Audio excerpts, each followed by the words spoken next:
پانی والا باغ جس میں رہتی ہیں جاپان کی شہزادیاں. لوگ ایسی دنیا دیکھنے کو ترستے ہیں. آپ کو لیے چلتے ہیں پانی کے نیچے ان حسین شہزادیوں سے ملانے.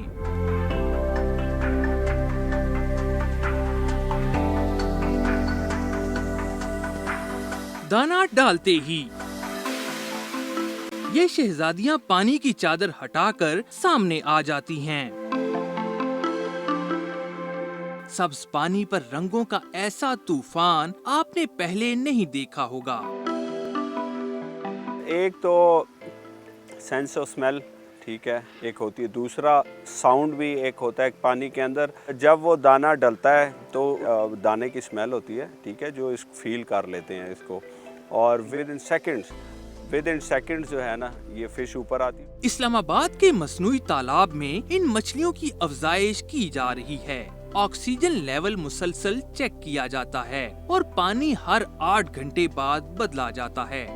11 فٹ تک کا پانی ہے تو 18 سے 24 سینٹی گریڈ کے بیچ میں ہی ٹیمپریچر ہوتا ہے. یہ ایک اللہ تعالیٰ کی قدرت ہے کہ پانی کا ٹیمپریچر میکسیمم 6 سے 7 فٹ تک ایک جیسا ہوتا ہے, اور اس سے نیچے جتنا آپ جاتے رہیں گے پانی کا ٹیمپریچر ایک جیسا ہوتا ہے, جس کی وجہ سے کیا ہوتا ہے کہ ایکویٹک لائف کے لیے زندہ رہنا اور بریڈ کرنا آسان ہوتا ہے.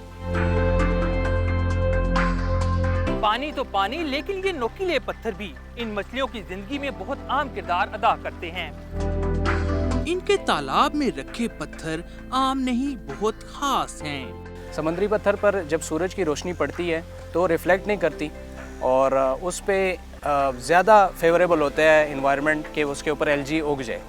تو اس کے لیے جو فیوریبل پتھر ہوتا ہے وہ ایسا پتھر ہوتا ہے جس کے اوپر الجی اگ سکے. مچھلی کے اندر ایک خوبی ہوتی ہے سوراخ کرنے کی.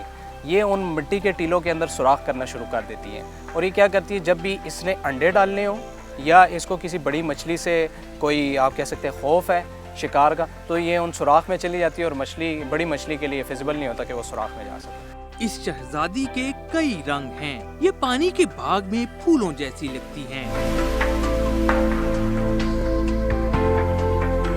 راؤنڈ اباؤٹ ہم نے جو ہے نا اس میں 10 فشز پہلے کوئے ڈالی تھی ٹھیک ہے, اور ابھی میرے خیال میں 500-600 فشز ہیں اس وقت, اور تقریباً یہ 1.5 سال میں 1.25 سے 1.5 سال میں ابھی ان کی اتنی بریڈ ہوئی ہے, اور اب یہ ملٹی پلائی اس طرح ہوگا کہ اب یہ ایک دم ہزاروں میں جائیں گی.